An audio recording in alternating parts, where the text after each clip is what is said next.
Assalamualaikum warahmatullahi wabarakatuh. Anda rindu mendengarkan kajian-kajian dari ustadz-ustadz kita dari Aceh? Kunjungi channel YouTube Maulizul Akbar NAD.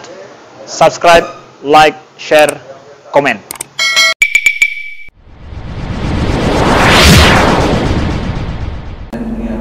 Memajang, sebenarnya tidak ada tuntunan memajang lintu darah baru.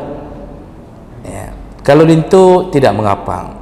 Ya. Pertama karena Rasulullah dulu buat walimah hanya beliau yang hadir, istrinya tidak hadir. Dan dalam beberapa hadis Rasulullah membuat walimah kepada Maimunah, Ummu Salamah, dan lumayan hebat walimah ketika menikahi Zainab binti Jahshin. Itu yang diundang sahabat, yang melayani cuma Rasulullah, yang di depan cuma Rasulullah. Istri tidak dipajang di depan. Ini kebiasaan majang-memajang ini menimbulkan fitnah kadang-kadang. Jadi maksudnya jangan pajang ke depan. Kalau di dalam rumahnya yang hadir perempuan, ibu-ibu ke sana tuh, kalau mau lihat di luar baru sana. Jadi jangan bapak-bapak yang disuruh lihat darah baru.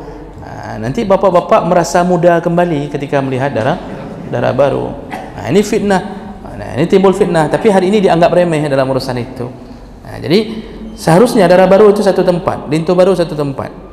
Jangan disatukan. Itu seharusnya.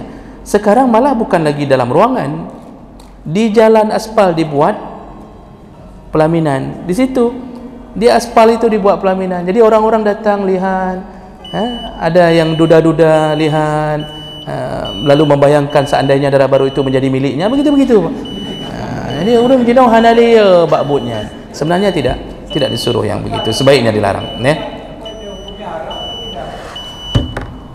Kalau hanya sekedar memajang dalam ruangan kemudian dihadiri oleh ibu-ibu saja, itu tidak haram, dia boleh. Tapi kalau di luar jalan kemudian menjadi fitnah, otomatis menjadi perbuatan haram.